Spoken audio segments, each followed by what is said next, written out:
Leadership theories. In this unit, we will review some of the most common leadership theories. Leadership theories are explanations of some aspect of leadership. Theories have a practical value because they're used to help us better understand and predict successful leadership. Here are some of the most prevalent leadership theories: threat theory, behavioral theory, skills theory, contingency theory, situational theory, transactional theory, and transformational theory.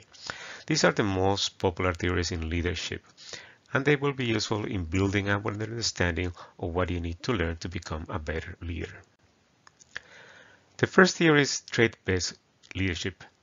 This is one of the first theories of leadership, and this theory postulates that people are either born with the qualities that predispose them to successful in leadership roles.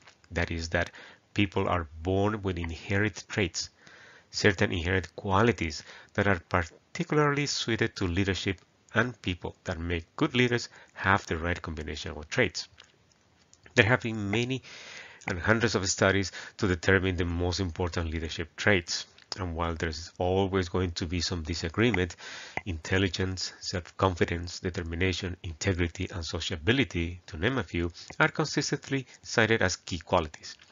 The trait theory of leadership focused on analyzing mental, physical, and social characteristics in order to gain a more understanding what is the characteristic or the combination of characteristics that are common among leaders.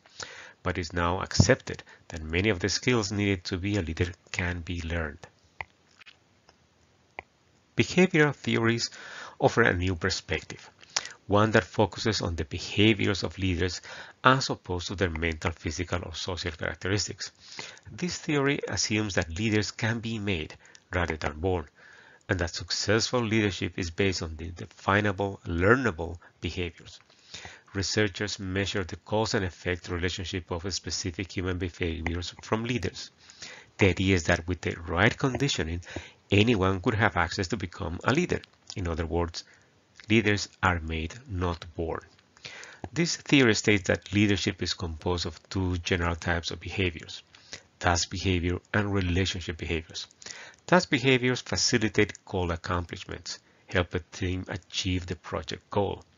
Relationship behaviors help team members feel comfortable with themselves. The purpose is to combine these two kinds of behaviors to influence the team in their efforts to reach the goal. A popular model of this theory is the leadership grid. The leadership or managerial grid was developed by Blake and Moulton. This theory explained how leaders reach their purposes through two factors: concern for results and concern for people. Concern for results means the focus of the leader is to complete the work and achieve the goal. Concern for people refers to how the leader attends to the people who are trying to achieve the goal. The grid uses two axes. The horizontal axis represents the leader's concerns for results, and the vertical axis represents the leader's concern for people. The leadership grid categorizes 5 types of leaders. The authority leader places heavy emphasis on results and job requirements and less emphasis on people. Communication focuses on giving instructions. Here the leader is often seen as controlling, demanding, and overpowering. The social club leader shows a low concern for results but a high concern for interpersonal relationships. The leader has a focus on attitude and feelings of people, making sure their personal and social needs are met. The impoverished leader has both low concern for results and for people, has little oversight of any kind. The team leader places both high concern for results and for people. This leader promotes a high degree of participation and teamwork. And finally, the middle-of-the-road leader, who compromises between results and people, believing that any form of extreme is not realistic and finding a balance is ideal. Skills-based leadership theory. This theory suggests that effective leadership depends on 3 basic skills: technical, human, and conceptual. This theory of leadership was developed by Robert Katz as an attempt to transcend the trait problem that places a focus on personality characteristics by addressing leadership as a set of skills that can be developed. Technical skills is the knowledge about proficiency in a specific type of work or activity, includes competencies in a specialized area and ability to use appropriate tools and techniques. It is most needed at the supervisory level, less in the middle management level, and even less at the top management level. Human or soft skills is knowledge and ability to work with people, abilities that allow a leader to assist team members and key project stakeholders in working cooperatively to achieve the project goals. This is needed at all levels, with more emphasis for middle managers. Conceptual skills is the ability to work with ideas and concepts. This skill is central to creating a vision and a strategic plan for the organization or the project. Conceptual skills is most important at the top management levels. Top-level managers need to have strong conceptual skills if they are to effectively accomplish goals.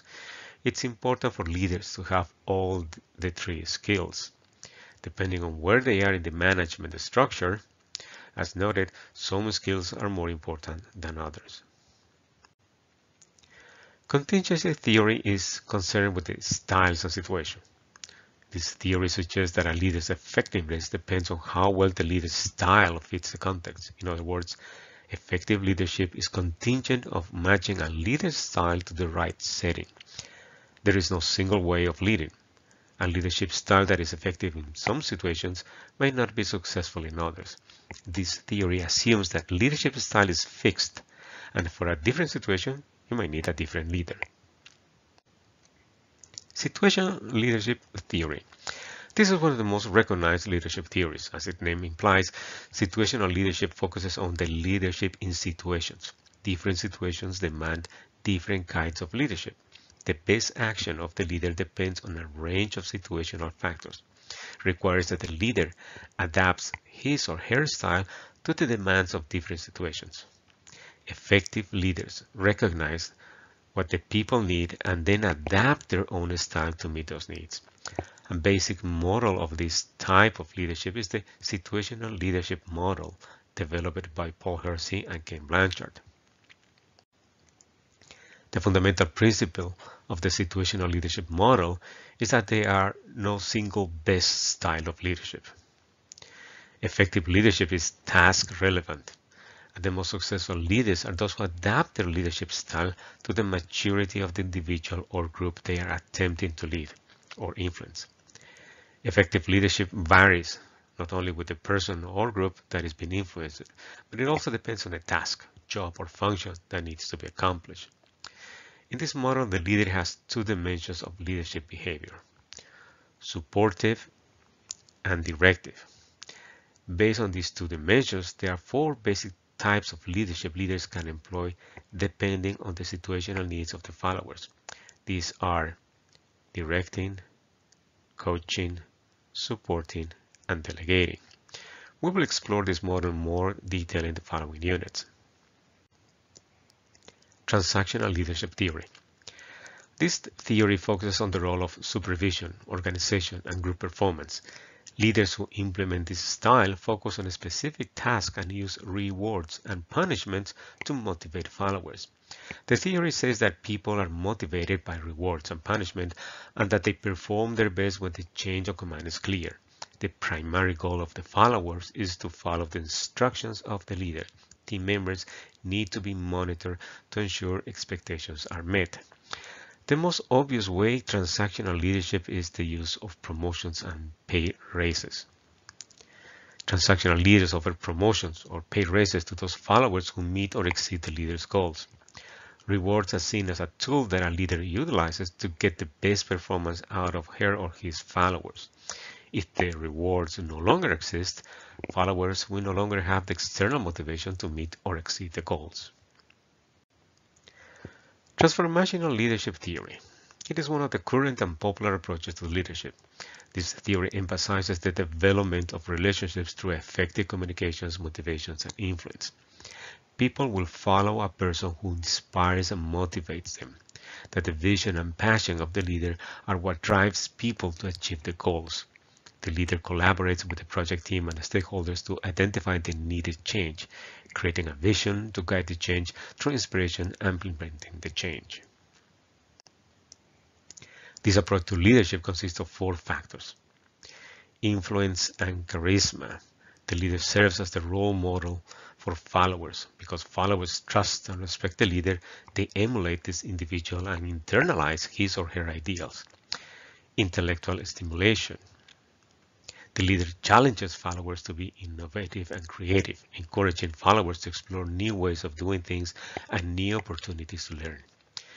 Inspirational motivation. The leader has a clear vision that they are able to achieve to articulate to followers. The leader is also able to help followers experience the same passion and motivation to fulfill their goals. Individualized consideration. The leader demonstrates genuine concern for the needs and feelings of followers. It involves offering support and encouragement to individual followers.